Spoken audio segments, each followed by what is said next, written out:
का। जी हाँ, बातचीत लगातार यही चल रही थी कि आरबीआई रेट काटेगा, नहीं काटेगा, काटेगा तो कब और कितना काटेगा। लेकिन इन सब को दरकिनार करते हुए आरबीआई गवर्नर रघुराम राजन ने आज सुबह सुबह मार्केट खुलने से पहले बहुत बड़ा पॉजिटिव ट्रिगर मार्केट को दिया और इसका सीधा इंपैक्ट मार्केट पर देखने को मिला। निफ्टी अब भी होल्ड करते हुए 8,400 के पार।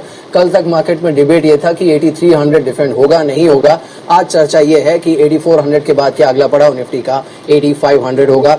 सबसे बड़ा कंट्रीब्यूशन डेफिनेटली बैंक निफ्टी की तरफ से आते हुए जिस तरह का रुझान देखने को मिला है बैंकिंग स्टॉक्स पर, यहाँ पर नजर रखनी पड़ेगी। और 3% ऊपर बैंक निफ्टी इस समय ट्रेड करते हुए 550 अंकों की ऑलमोस्ट तेजी यहाँ पर देखने को मिल रही है। And let's not forget Sensex में जिस तरह का मूव है आज, अच्छी मजबूती। ये भी है कि इसका इम्पैक्ट काफी वाइड रेंजिंग है। आप जो गवर्नमेंट बॉन्ड यील्ड्स हैं उसका रुझान देखिए सुबह से, या फिर करेंसी की, रुपए की ट्रेजेक्टरी जिस तरह की रही है, इन सबको देखिए। अक्रॉस द बोर्ड आरबीआई के इस रेट कट ने अपना जलवा दिखाया है सुबह सुबह। जी बिल्कुल, तो एक तरह से यहाँ पे आरबीआई ने सरप्राइज करा है यहाँ पर रेपो रेट में कटौती कर कर। चलिए आपका बाजार की शुरुआत करते हैं। हमारे साथ दोनों जानकार मौजूद हैं, विजय चोपड़ा और विकास सोलंकी। आप दोनों का बहुत बहुत स्वागत है। अपने दर्शकों के सवाल लेने से पहले मैं एक बार उनको भी बताना चाहूंगी कि अगर आपके भी पास रेट सेंसिटिव कंपनीज के शेयर हैं, बैंकिंग, ऑटो या फिर रियल्टी से जुड़े, आप भी हमसे सवाल पूछ सकते हैं। अगले घंटे में आपको तरीका बता देते हैं, आप शेयर लिख के अपना सवाल लिख सकते हैं 57575 पर। साथ ही हमारे दोनों फोन लाइन्स ओपन है 180018035450 01042582337। इन दोनों नंबर पर आप तुरंत कॉल करके एक्सपर्ट एडवाइस ले सकते हैं। जी हाँ बिल्कुल। और चलिए अब शुरू करेंगे सवाल जवाब का सिलसिला। लेकिन इससे पहले आपको बता दें करेंसी पर मूव जिस तरह का देखने को मिला है, आरबीआई ने इंटरवीन किया है। अप्रिसिएशन जिस तरह से रुपए में देखने को मिल रहा था उसे कंट्रोल करने के लिए जो खबर है सोर्सेज के हवाले से वो ये है कि 61.72 के आसपास आरबीआई ने इंटरवेंशन किया है और करेंसी मार्केट में उनकी तरफ से डॉलर जो है वो सप्लाई किया गया है ताकि रुपए की जो कांस्टेंट मजबूती है वो कुछ हद तक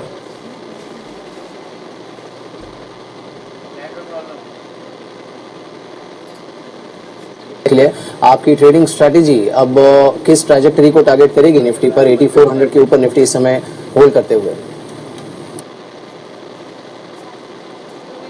रियल एस्टेट सेक्टर हो, चाहे वो इंफ्रास्पेस की कंपनीज हो, जहां पर भी इंटरेस्ट रेट सेंसिटिविटी है, मेरे हिसाब से इन कंपनीज में ज्यादा तेजी देखने को मिलेगी। तो निश्चित रूप से एक अच्छा सरप्राइज है बैंकों की ओर से। और जो फरवरी 3 को जो मीटिंग है आरबीआई की, वो भी ये सांकेतिक है कि शायद 3 तारीख को भी हमें कुछ अच्छी खबर देखने को मिलेगी। और जैसे इंटरेस्ट रेट्स कम आएंगे, मुझे लगता है कि बहुत सारी कंपनियों के लिए अच्छी खबर होगी, क्योंकि कॉस्ट ऑफ कैपिटल बहुत पेनफुल होता जा रहा था कंपनीज के लिए। और जब इंटरेस्ट रेट्स कम आएंगे तो उनका बैलेंस शीट थोड़ी इजन आउट होगी और ग्रोथ में थोड़ा मोमेंटम मिलेगा।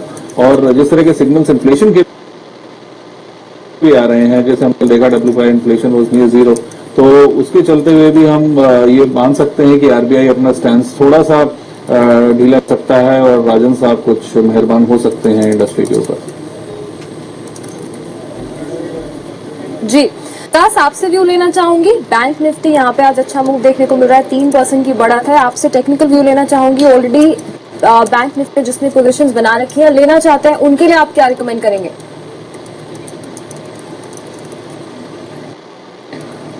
अगर टेक्निकली देखा जाएगा तो बैंक निफ्टी लास्ट वीक में भी एक अच्छा बिल्टअप दिखा रहा था। यहाँ पे डाउन साइड में 18,630 सपोर्ट लेके चल रहा था। कल एक बार एक थोड़ा सा सेलिंग प्रेशर देखने मिला था, लेकिन अगर आज गैप अप के हिसाब से अगर देखो तो नीचे में अगर बैंक निफ्टी यहाँ पे इंट्राडे में अगर 19,000 के आसपास भी मिल रहा है तो वहाँ पे एक बाय अपॉर्चुनिटी होगा। और डाउन साइड में ज़्यादा से ज़्यादा मैं एक्सपेक्ट कर रहा हूँ कि 18,850 के आसपास एक आ सकता है इंट्राडे बेसिस। तो वहाँ पे अगर मिल रहा है तो वहाँ पे एक बैंक अपॉर्चुनिटी वहाँ से लेके ऊपर के साइड में वापस 19,600 19,800 के आसपास का एक टारगेट बना जा रहा है।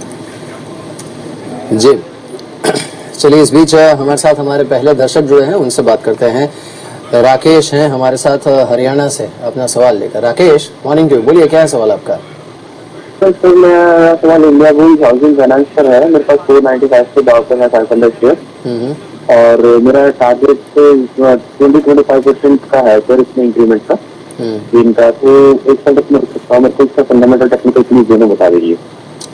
और एक्चुअली पहले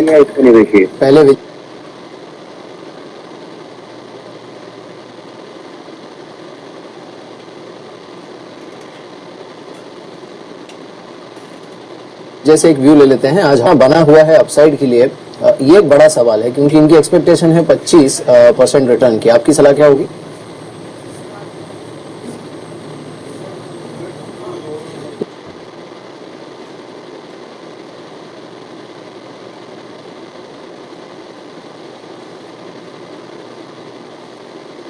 ठीक है, ओवरऑल में हाउसिंग शो किया है और ये बात भी कहीं छुपी नहीं है कि जो भी हाउसिंग फाइनेंस मार्केट है वहां पर ऑफटेक बहुत स्लो था, जो कि इन्वेंट्रीज आज की डेट में जो भी बड़े शहर हैं इस देश के वहां पे खाली पड़ी हैं और there are no takers because of the high interest rates. तो इंटरेस्ट रेट्स कम होने की जैसे अब शुरुआत दिख रही है और आगे भी अगर कम होता है तो मुझे लगता है कि पूरा का पूरा सेक्टर हो सकता है री-रेट हो और वहां पर काफी मजबूती देखने को मिल सकती है। तो अगर 20 से 25% तक का इनका एक रिटर्न ये एक्सपेक्ट करते हैं, थोड़ा सा लॉन्ग टर्म इनको वेट करना पड़ेगा। मुझे नहीं लगता कि ये कोई 1 या 2 महीने या 3 महीने में होने वाला है, बट अगर कोई 1 से 2 साल के पर्सपेक्टिव से रहे तो मुझे लगता है कि इस सेक्टर में काफी अच्छी री-रेटिंग होनी चाहिए और ज्यादा स्ट्रेंथन हो सकती हैं बुक्स जो हाउसिंग फाइनेंस कंपनीज की हैं। तो इंडिया बुक्स हाउसिंग फाइनेंस की बात करें तो करीब 511 के स्तर पर भी ये ट्रेड कर रहा है। तो निश्चित रूप से इतना अपसाइड इनको देखने को मिल सकता है, मगर थोड़ा सा पेशेंट रहना पड़ेगा। जी चलिए अगले दर्शक से बातचीत कर लेते हैं। हमारे साथ जसरोतिया हैं जम्मू से। सवाल पूछिए अपना। हेलो जी नमस्कार, सवाल पूछिए। नमस्कार जी, मैंने डीसीबी बैंक खरीदे थे 100 शेयर एट द रेट 84। तो मैं 1 साल के लिए होल्ड कर सकता हूँ, तो मुझे इसका फ्यूचर चाहिए।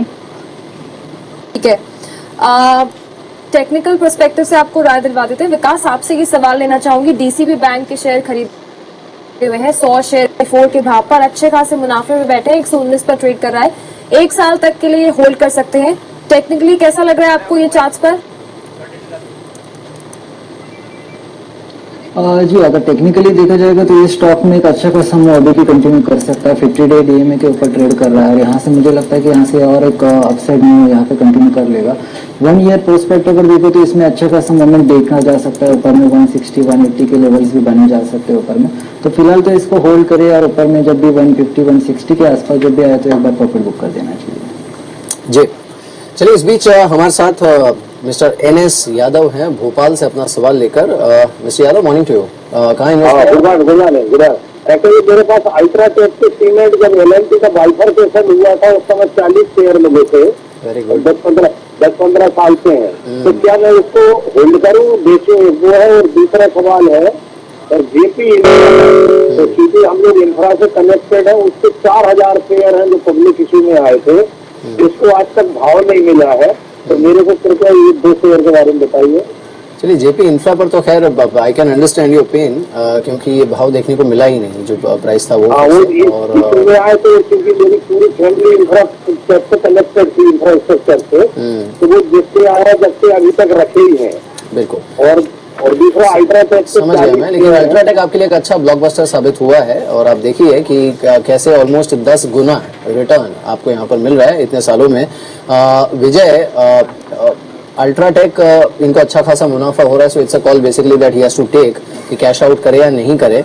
जो जेपी इंफ्रा का इनकी जो पोजीशन है, क्योंकि क्वांटिटी इतनी बड़ी है, क्या ये सही समय है to switch to maybe rate sensitives? क्योंकि रेट कट पहला जो है वो हो चुका है, लेकिन आज सुबह से जितने बैंकर्स से हमने बात की है सबने काफी हॉकिश बयान दिया है और कम से कम 100 बेसिस पॉइंट्स का कट यहाँ से भी एक्सपेक्टेड है।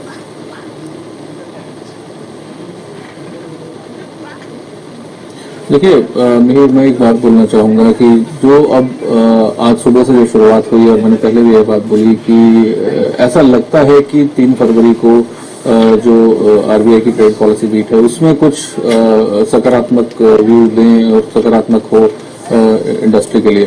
पूरा का पूरा इंफ्रास्ट्रक्चर, सीमेंट स्पेस और हाउसिंग स्पेस, इसके अंदर मुझे लगता है कि बहुत तेजी आने वाले टाइम में दिखेगी अगर इंटरेस्ट रेट्स कट होते हैं तो। जहां तक अल्ट्राटेक सीमेंट की बात इन्होंने करी, मुझे लगता है कि बहुत अच्छा मुनाफा मिल रहा है, तो एक बार कोई बाहर आ सकते हैं और किसी ऐसे काउंटर में जा सकते हैं जहां पर अभी काफी एक्सपेक्टेशन हो।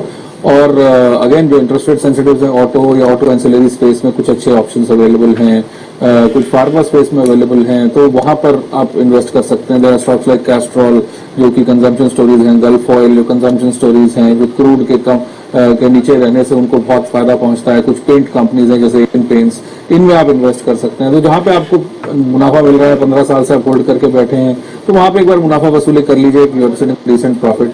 और कहीं पे किसी ऐसे स्टॉक में आप इन्वेस्ट करें जहां पे भी पोटेंशियल बहुत ज्यादा हो। बिल्कुल, तो बिल्कुल, इस बीच- ओवरऑल अगर मैं बात करूं इंफ्रास्ट्रक्चर स्पेस की, इन्होंने जेपी इंफ्रा के बारे में भी बात करी, तो इंफ्रास्ट्रक्चर स्पेस में समस्या ये रही है, जो भी बड़े बड़े दिग्गज रहे, चाहे लैंको हो, चाहे जीएमआर हो, चाहे जीवीके हो, चाहे जेपी इंफ्राटेक हो, इनका जो डेट बर्डन था वो बहुत ज्यादा ह्यूमंगस था। तो करीब जेपी ग्रुप का करीब 70-75 हजार करोड़ का डेट है, जो कि वो लोग अपने कुछ कुछ एसेट्स हाइव ऑफ करके उसको सेटल करना चाह रहे हैं। बट मुझे लगता है it's still a long way to go. JP particularly मैं यही कहूंगा, जेपी पूरे पैक के किसी भी स्टॉक से जो भी रैली में आपको बाहर सकें आप बाहर आइए। और नो डाउट इट्स पेनफुल, मगर अपने पैसे को आप कहीं ना कहीं कंजर्व करिए, ऐसी कंपनी में डालिए जहां पे आपको बेनिफिट होने के चांसेस ज्यादा हैं। तो ओवरऑल मैं तो बहुत ज्यादा बुलिश नहीं हूं जेपी इन्फोटेक पे। थोड़ा सा रेट कट होने की वजह से तेजी मिल सकती है, तो फरवरी तक इंतजार कर सकते हैं ये, और तब ये एक व्यू ले लें और इसमें आप रैली में एग्जिट करें। बिल्कुल। चलिए इस बीच एक नजर डालते हैं यूनाइटेड बैंक पर। फर्स्ट मूवर एडवांटेज लेने की कोशिश यूनाइटेड बैंक ने आरबीआई के रेट कट के बाद सबसे पहले रेट कट अनाउंस किया है, और 1 फरवरी से यूनाइटेड बैंक का रेट बेस रेट जो है वो 25 बेसिस पॉइंट से घटेगा। लेकिन इसके मायने जो है वो ज्यादा है, क्योंकि आप देखिए बेस रेट अगर 25 बेसिस पॉइंट से घटता है तो जो अलग अलग इंस्ट्रूमेंट्स होते हैं बैंक के, चाहे वो होम लोन हो या फिर ऑटो लोन या फिर पर्सनल लोन, अलग अलग टेन्योर पे जो कट होता है वो कई बार 25 बेसिस पॉइंट से ज्यादा होता है, क्योंकि जो बेस रेट है वो दरअसल बेंचमार्क रेट है। काउंटर अच्छा मूव कर रहा है, करीब 6 से 7% का move.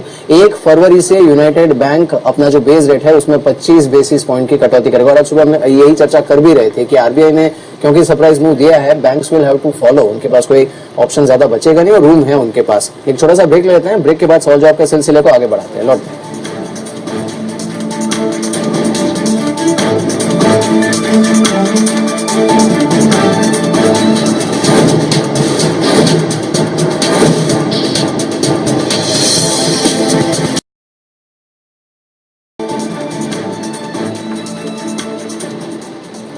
Welcome back after the break. आप देख रहे हैं आपका बाजार। हमारे साथ दो जानकार बने हुए विजय चोपड़ा और विकास सलूंखिया। अपने दर्शकों के सवालों को हम शामिल कर रहे हैं, लेकिन ये भी जान लेते हैं कि बाजार की चाल कैसी रहेगी। क्या निफ्टी 9000 के लेवल छू सकता है बजट तक? ये बताने के लिए मेरे सहयोगी अंचल है न्यूज रूम से। अंचल, बताइए क्या कुछ बाजार की चाल देखने को मिल सकती है बजट तक? चारों हमने एक ब्रोकर्स का पोल किया जिससे ये साफ हुआ है कि करीबन 75% ब्रोकर ये मानते हैं कि नहीं, बाजार 9000 का स्तर नहीं छू पाएगा बजट आने तक। और वहीं करीबन 10% का ये मानना है कि शायद एक मोमेंटम बिल्डअप हो तो शायद वो 9000 तक जा सकता है। लेकिन सिर्फ और सिर्फ 15% का ये मानना है कि जो मोमेंटम बिल्डअप हो रहा है काफी स्ट्रांग है, ये बाजार को और आगे ले जाएगा और 9000 के पार भी ले जा सकता है बजट आने तक। हमने उनसे पूछा कि क्या लक्ष्य वो देखते हैं बजट, जिस दिन जब बजट आएगा तब तक निफ्टी का क्या लक्ष्य देखते हैं, तो करीबन 75% जानकारों का लक्ष्य लेके चल रहा है और सिर्फ 5% का यह मानना है कि 8650 एक क्रिटिकल रेजिस्टेंस एक्ट कर सकता है और वहां से बाजार पलट सकता है, अचीवेबल है और बाजार बजट तक आते आते 8800 जरूर छू देगा। वहीं करीबन 20% का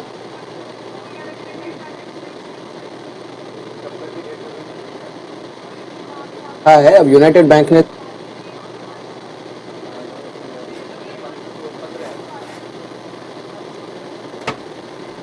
स्टॉक्स हैं जहां पर करीबन सारे ब्रोकर्स ने कहा कि हम बैंकिंग सेक्टर पे तो बुलिश ही हैं, बैंकिंग सेक्टर बजट आने तक काफी अच्छा परफॉर्म करेगा। वहीं करीबन 70% तक जो ब्रोकर्स का ये माना था कि ऑटो सेक्टर है, बैंकिंग के अलावा ऑटो सेक्टर पे भी वो दाव लगाएंगे। उनका मानना है कि ऑटो सेक्टर ही परफॉर्म कर सकता है। और कुछ ब्रोकर्स ने ये भी कि आईटी सेक्टर नतीजे भी अच्छे आ रहे हैं, नतीजे बूस्ट करेंगे ओवरऑल परफॉर्मेंस और आईटी सेक्टर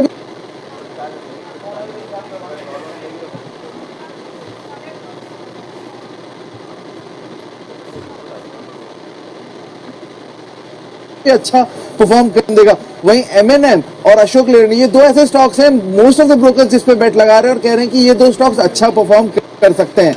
बैंकिंग में थोड़ा सा रिवर्सल चेंज होते हुए देखा, प्राइवेट सेक्टर को छोड़ के आप ब्रोकर्स पब्लिक सेक्टर की तरफ रुझान ज्यादा बढ़ा रहे हैं। कैनरा बैंक पे काफी सारे ब्रोकर्स, करीबन 70% ब्रोकर्स बुलिश हैं और उनका मानना है कैनरा बैंक परफॉर्म करता हुआ दिखेगा बजट तक। वहीं union bank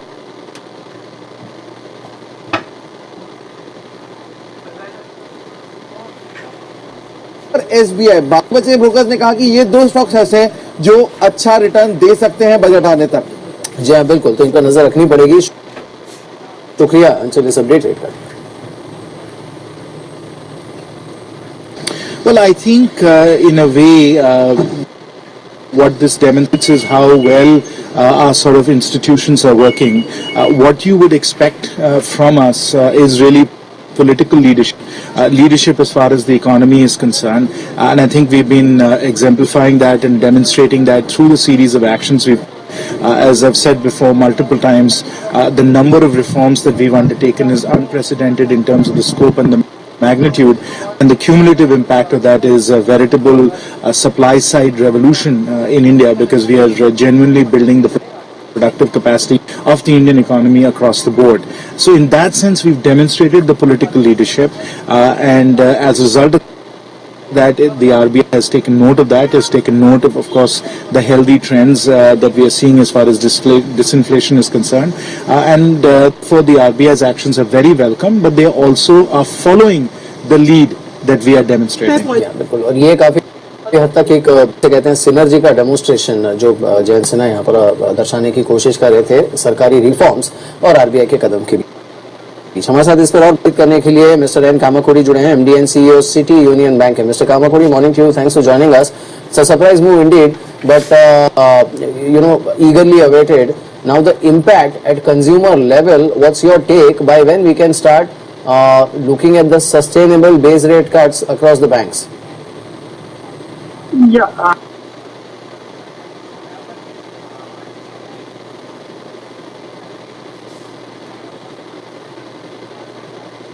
I think probably the first firm signal from the central banker, and probably because the entire industry was waiting for such a long time. To see that firmly at the consumer level, maybe we are all another maybe about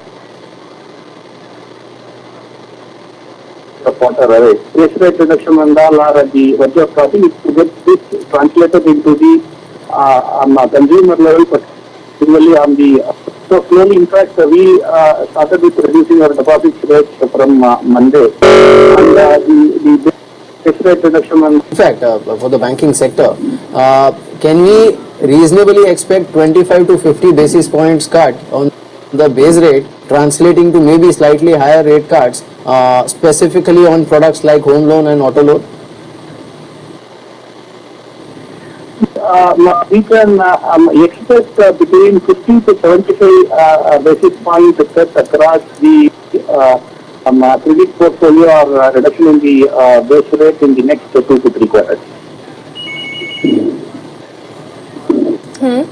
mister Kamakoti, in fact Zee Business में हमने कुछ bankers से भी बात करी। In fact जो उनका expectation है, autumn they have said that the rate cut could be possible from the 75 basis to 100 basis points.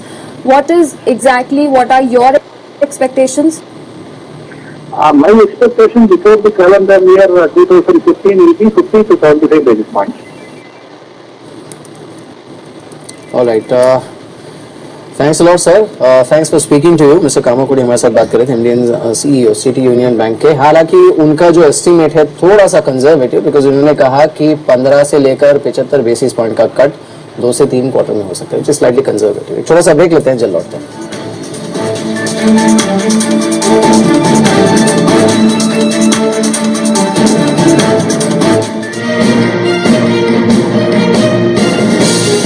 Ji Business पर इंडिया का एजेंडा तय होगा, मेक इन इंडिया का रोड मैप, दिग्गज मंत्रियों का होगा panel, ministerial conclave, make in India, only on Zee Business.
अच्छा परफॉर्मेंस देखने को मिला है। लेकिन ये एक अहम खबर बैंकिंग सेक्टर के लिए पूरे फाइनेंस मिनिस्ट्री सोर्सेज की तरफ से ये कहा जा रहा है कि आरबीआई के इस मूव के बाद बैंक्स जो हैं वो ऑलमोस्ट 50 बेसिस पॉइंट तक की कटौती कर सकते हैं। चारों जी चलिए अगला सवाल एक और शामिल कर लेते हैं। इनफैक्ट एक एसएमएस करा है हमें अनु ने मेरठ से। इनका कोल इंडिया के शेयर्स खरीदे हुए हैं इन्होंने, 200 शेयर हैं 290 के भाव पर। फिलहाल इन्होंने टाइम फ्रेम मेंशन नहीं करा है। विकास आपसे व्यू लेना चाहूंगी, अच्छे मुनाफे में बैठी है ये, 368 पर ट्रेड कर रहा है। कोल इंडिया पर आपकी राय? जी अगर टेक्निकली देखा जाएगा तो कोल इंडिया यहाँ पे अच्छा खासा सपोर्ट ले रहा है। यहाँ पे 340 का एक अच्छा खासा इससे डाउन साइड में एक सपोर्ट है, तो अगर 340 का एक स्टॉप लॉस मेंटेन करके अपर साइड में वापस 390 और 400 के टारगेट के लिए अभी भी जा सकते हैं। तो फिलहाल होल्ड कीजिए और जब भी ये ऊपर में 400 के आसपास आ जाए तो एक बार बुक कर देना चाहिए। चलिए हमारे साथ अब पंकज हैं अपना सवाल लेकर। पंकज मॉर्निंग टू, बोलिए क्या है सवाल आपका? ये मैंने 1000 शेयर खरीदे थे गीतांजलि जेम्स के एट द रेट ऑफ ₹109 पर शेयर, और अभी ये अराउंड 53-54 के आसपास चल रहा है कल एक महीने से। तो इससे मैं क्या करूं, मैं अपना लॉस कैसे रिकवर करूं? ये आपने कब लिया था 109 पे? बिकॉज ये शेयर एक्चुअली वन वे काफी नीचे आने के बाद 100 के लेवल्स पे आया था, ऑलमोस्ट 400 रुपए का ड्रॉप देखने के बाद। आपने कब लिया था इसे 109 पे? ये मैंने मई में लिया था, मई 2014 में। मई 2014 में वो वहां से भी काफी वैल्यू ओरिजिन हो गया है। आपको एक स्टॉप लॉस रखना चाहिए था यहाँ पे, बिकॉज ये फंडामेंटली काफी सवाल उठे थे इस कंपनी पर और इनकी बैलेंस शीट पर। विजय, अब तो नुकसान जो होना था इन्हें वो हो ही गया है। 1000 शेयर्स हैं इनके पास एट द रेट ऑफ 109 और ये 5370 पर है। इनके जो परचेज प्राइस है वो आने में तो काफी वक्त लग सकता है। यहाँ से करना क्या चाहिए इन्हें?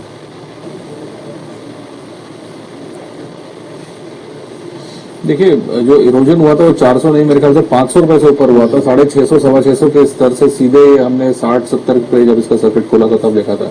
और काफी पंटेड इसमें पंटर्स थे जो कि मार्केट सोर्सेज बोल रहे थे। तो नो डाउट, हालांकि कंपनी का एक अच्छा नेटवर्क है, एक ब्रांड है, काफी नामी गिनामी स्टार्स इसको एंडोर्स करते हैं, मगर फिर भी कहीं ना कहीं ये स्टॉक गलत हाथों में है। तो मैं यही सजेस्ट करूंगा कि ऐसी कंपनी से दूर रहें, क्योंकि इनमें रिटेल इन्वेस्टर जनरली फंस जाते हैं, जैसे ये फंसे हुए हैं, और इनका वैल्यूएशन बहुत हो चुका है। इसको एवरेज करने की भी सलाह हम नहीं दे सकते, क्योंकि हमें नहीं मालूम कि एग्जैक्टली इसमें इस स्टॉक में क्या हो रहा है। तो बेहतर यही है कि जब भी कोई रैली मिलती है इसमें आप एग्जिट हो, फंडामेंटल स्टोरीज में रहें, नोन स्टोरीज में रहें, अच्छी बैलेंस शीट्स में रहें। और मैं तो कहूंगा कि अगर आप निफ्टी 50 कंपनीज में इन्वेस्ट करते हैं तो सबसे सेफेस्ट कंपनीज रहती हैं। तो मेरी यही सलाह होगी कि किसी भी रैली में आपको एग्जिट मिले तो आप बाहर आइए। चलिए विजय ने आपको राय दे दी है गीतांजलि जेम्स पर आपको क्या करना है। अगले दर्शक का भी सवाल ले लेते हैं। ओम प्रकाश है हमारे साथ उदयपुर से। ओम प्रकाश जी सवाल पूछिए। मेरे पास यूनाइटेड बैंक के शेयर 1000। हेलो, हाँ जी पूछिए। यूनाइटेड बैंक के शेयर 1000 है, 44 पे ले रखे, इसके लिए आगे क्या करूँगा? ठीक है, 44 पे खरीदा हुआ है इन्होंने। विकास आपका व्यू लेना चाहूंगी। ऑफ कोर्स जो रेट कट के चलते हैं यहाँ पे अच्छा मूव देखने को मिल रहा है। यूनाइटेड बैंक पर करीबन 2.5 अंकों के साथ यहाँ पे बढ़त के साथ कामकाज कर रहा है। क्या राय होगी आपकी, क्योंकि मुनाफे में तो है ही अभी, और क्या एक्सपेक्टेशंस यहाँ से देखी जा सकते हैं स्टॉक से?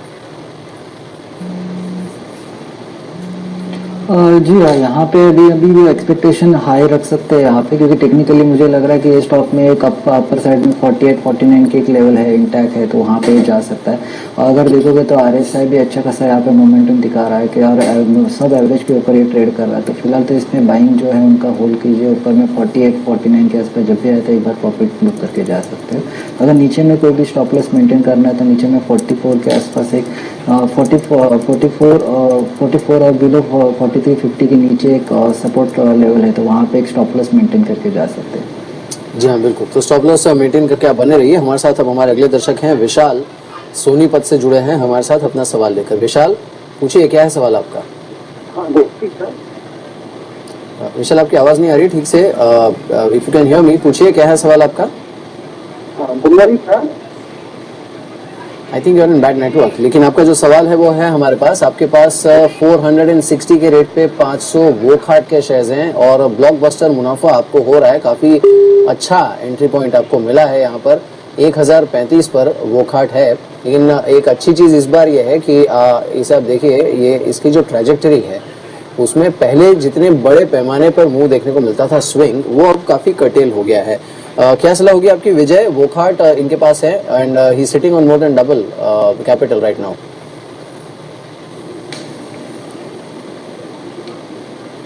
देखिए बहुत अच्छे लेवल पे इन्होंने एंटर किया है स्टॉक में, और मैं यही कहूंगा कि अभी भी मेरे को लगता है कि इसमें थोड़ा मूव बाकी है, करीब 1150 का स्तर इसमें देखने को मिल सकता है।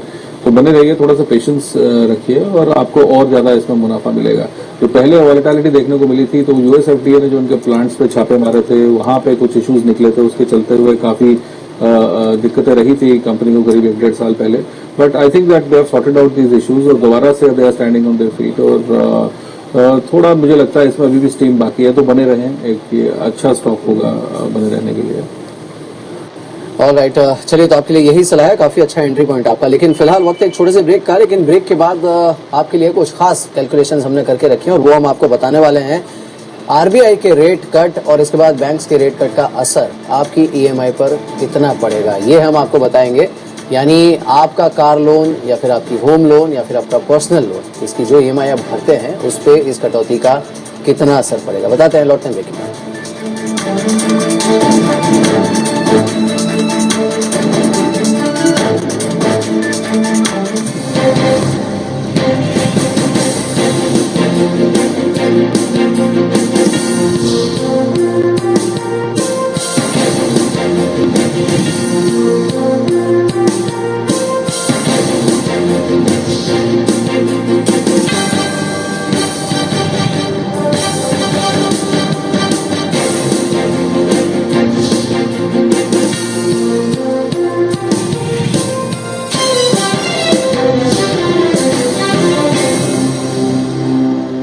प्रधानमंत्री जनधन योजना के तहत बैंक खाता खोलने के आसान तरीके।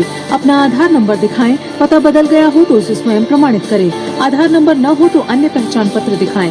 कोई पहचान पत्र या दस्तावेज न होने पर भी छोटा खाता खोल सकते हैं। यदि आपका पहले से ही बैंक खाता है तो अपना आधार नंबर अपने बैंक खाते में दर्ज करें।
देखिए मैं एक बार फिर से आपका स्वागत है। जैसे हमने कहा था ब्रेक पर जाने से पहले, आज सुबह आरबीआई के सरप्राइज रेट कट के बाद आपकी ईएमआई पर क्या असर पड़ेगा, ये जानने के लिए रजत हमारे साथ हैं। रजत के पास चलते हैं, उन्होंने काफ़ी नंबर क्रंचिंग की है। तो रजत बताइए, लोगों की ईएमआई कितनी घटेगी इस रेट कट के बाद?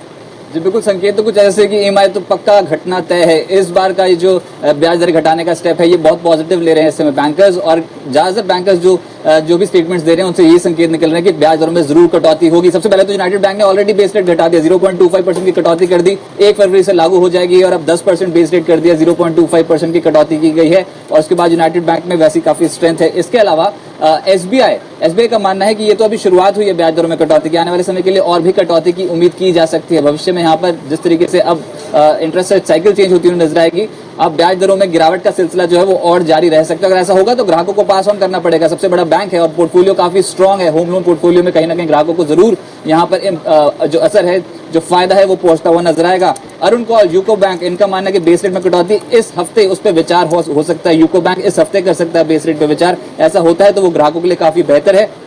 और लोन, उन्होंने बताया कि लोन मांग में जो सुस्ती है उसकी वजह से डेफिनेट है कि हो सकता है कि बैंक रेट में कटौती करने का स्टेप जो है वो बैंक उठाए, तो यूको बैंक के ग्राहकों को भी कहीं ना कहीं फायदा होता हुआ नजर आएगा। के मिस्त्री, एचडीएफसी, बहुत बड़ा पोर्टफोलियो है होम लोन सेगमेंट में एचडीएफसी का। उनका ये मानना है कि रेपो रेट में कटौती के बाद हाउसिंग लोन रेट्स में कटौती की उम्मीद है। FY16 में दरों में लगभग 1% की कटौती की जा सकती है, तो एचडीएफसी भी यहाँ पर हो सकता है कि दरों में जो है होम लोन दरों में कटौती करता हुआ नजर आए। साथ साथ Pradeep Chaudhary, former chairman SBI, उनका मानना है कि अब रेपो रेट में बैंकों के पास बेस रेट कटौती करने का सिलसिला शुरू हो सकता है, और 0.5% बेस रेट लगभग घटना तय है बैंकों का। ये सबसे मिनिमम बेस रेट की कटौती जो वो बैंक्स करते हुए नजर आएंगे आने वाले समय में। राणा कपूर, यस बैंक से, इनका कहना है कि भविष्य में आरबीआई और भी कटौती कर सकता है। FY16 में रेट में और भी कटौती हो सकती है, लगभग 2% तक की कटौती का अनुमान जो है ये जता रहे हैं। और साथ साथ अभी सिटी यूनियन बैंक का कह रहा था कि डेफिनेटली ग्राहकों को ये जो रेट कटौती का फायदा है ये मिलता हुआ नजर आएगा। तो ऑलमोस्ट सभी बैंकर्स जो है वो इस फेवर में है कि बैंक रेट में बेस रेट में कटौती हो, तो साफ तौर पे उसका इम्पैक्ट ग्राहकों को जरूर मिलेगा। अगर आपका जो लोन है 20 लाख का है, 10 साल के लिए आपने लिया है, और 0.25% की कटौती हो जाती है, तो 278 रुपए आपको हर महीने कम देने पड़ेंगे। और अगर 0.5% की बेस रेट में कटौती हो जाती है तो 554 रुपए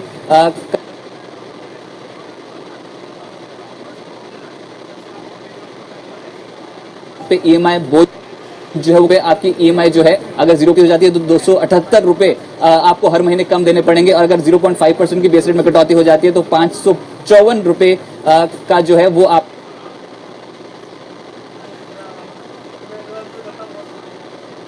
पे ईएमआई बोझ जो है वो आपका बहुत बहुत विजय का आपसे क्विक व्यू लेना चाहूंगी यहाँ पर। इनमें से जो सभी स्टॉक्स की बात करें, इनमें से आप कुछ पिक करना चाहेंगे?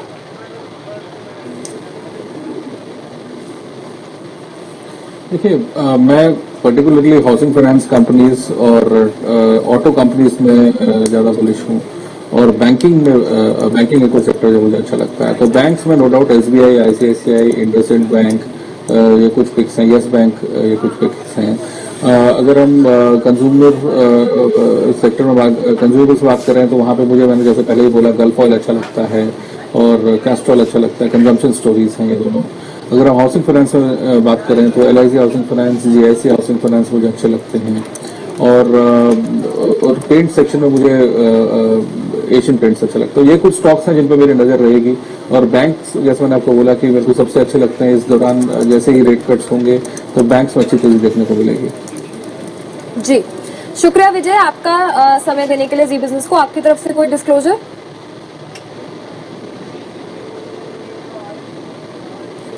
जिस भी स्टॉक्स में हमने बात की है उनमें मेरी कोई पर्सनल पोजीशन नहीं है, हमारे क्लाइंट से अवश्य हो सकती है। विकास, आपका भी बहुत बहुत शुक्रिया। आपकी तरफ से कोई क्लोजिंग कमेंट्स?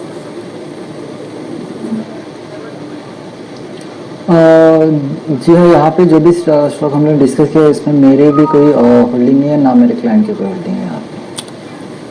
बिल्कुल। चलिए, तो इसी के साथ आपका बाजार को यहीं खत्म करते हैं। शुक्रिया विजय और विकास आप दोनों का हमारे साथ इस बातचीत में शामिल होने के लिए। लेकिन खबरों का सिलसिला लगातार जारी है। ब्रेक के बाद आप देख सकते हैं कमोडिटी की खबरें। आपका बाजार को यहीं खत्म करते हैं। नमस्कार। नमस्कार।